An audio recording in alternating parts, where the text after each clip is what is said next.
الحمد للہ رب العالمین والعاقبۃ للمتقین والصلاة والسلام علی سید الانبیاء والمرسلین وعلی آلہ واصحابہ اجمعین، اما بعد، قال اللہ عز وجل فی کلامہ المجید، فاعوذ باللہ من الشیطان الرجیم، بسم اللہ الرحمن الرحیم، وکنتم علی شفا حفرۃ من النار، صدق اللہ العظیم۔ صدر مجلس محترم پیر صاحب اور دیگر صدور صاحبان،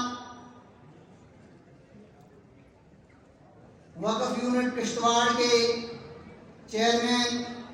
جناب فردوس احمد بھوانی صاحب، اسلامیہ فریقیہ سکول کے پرنسپل محترم محبوب احمد قاضی صاحب، اور اسٹیج پر رونق افروز دیگر شخصیات، پیارے بچوں اور بچیوں، السلام علیکم ورحمۃ اللہ وبرکاتہ۔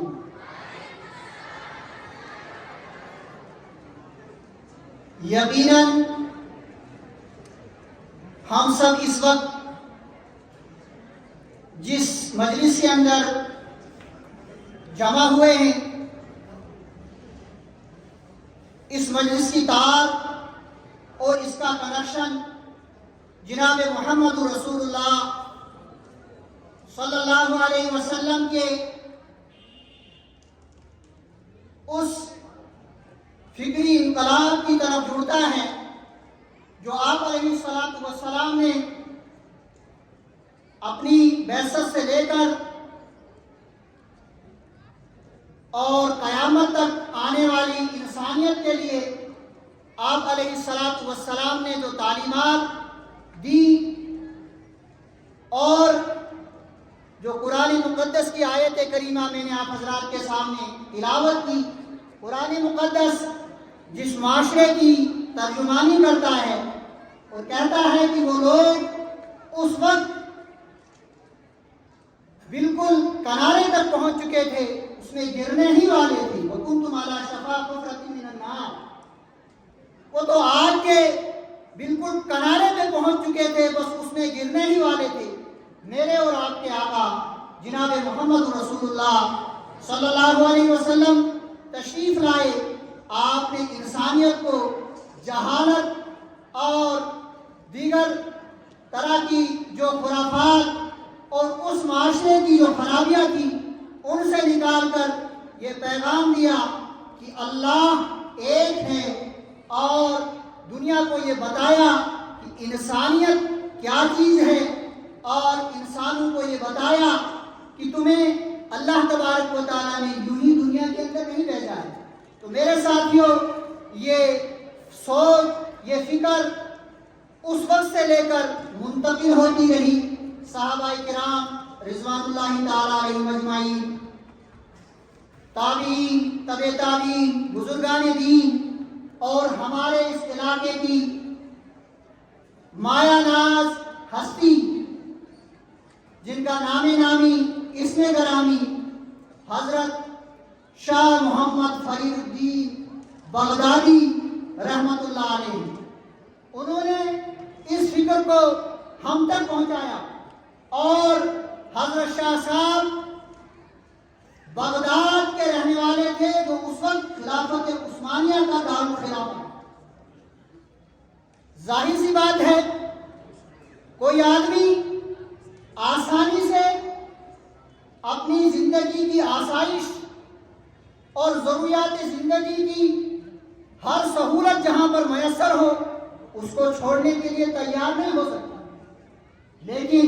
قربان جائیں اولیاء اعظام کے قربانیوں پر کہ انہوں نے ان ساری چیزوں کو بالائے طاق رکھ کر، ان ساری سہولیات کو چھوڑ کر، اور اسی بغداد شہر کے اندر جامعہ نظامیہ قائم ہے، ان ساری چیزوں کو چھوڑ کر صرف اور صرف اس لیے کہ اللہ کے دین کو اللہ کے بندوں تک پہنچانا، رسول اکرم صلی اللہ علیہ وسلم کی اس فکر کو آپ علیہ الصلوۃ والسلام کے امتیوں تک پہنچانا ہے۔ آپ نے ان سہولتوں کو چھوڑ کر اور اپنا گھر بار چھوڑ کر اپنے رشتہ دار، اپنے عزیز و اقربا اور اپنے محبین سب کو چھوڑ کر اور ایک دور دراز علاقے کا سفر کیا،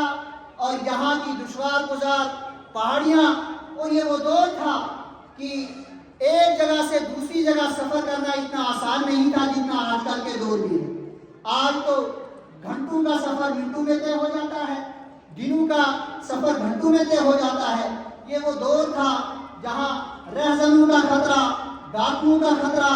اور راستے کی دشوار گزار جو مسائل تھے ان کا خطرہ، ان سارے خطروں کو سامنے رکھتے ہوئے، ان سارے خطروں کو جانتے ہوئے حضرت شاہ محمد فرید الدین بغدادی رحمۃ اللہ علیہ نے اس سرزمین کا سفر کیا، اور آج انہی کی دین ہے کہ اس وادی کے اندر، اس علاقے کے اندر اسلام کا بول بالا ہے۔ اور یہ ادارے یہ ہمیں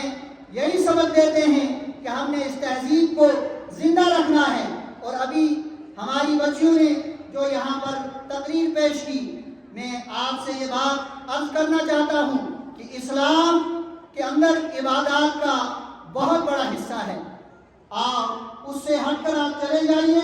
اخلاقیات جو ہیں وہ ہمارے معاشرے سے رفتہ رفتہ رخصت ہو رہی ہیں۔ میرے ساتھیوں، ہم سب نے ان باتوں کی طرف توجہ دینی ہے، اپنے بچوں کو، اپنے معاشرے کو یہ سمجھانا ہے کہ رسول اکرم صلی اللہ علیہ وسلم کے جو اخلاق تھے، آپ کے جو کردار تھے، آپ کے جو معاملات تھے، وہ ہمارے معاشرے کے اندر کیسے آ جائیں۔ جب وہ کردار، وہ اخلاق، وہ معاملات ہمارے معاشرے کا حصہ بنیں گے تو ظاہر سی بات ہے ہمارے معاشرے کے اندر وہ تبدیلی، وہ چینجنگ رونما ہوگی جو رسول رحمت صلی اللہ علیہ وسلم کی فطری سوچ اور انقلاب کا ایک حصہ ہے۔ میں انہی الفاظ سے رخصت ہوا چاہتا ہوں۔ السلام علیکم ورحمۃ اللہ وبرکاتہ۔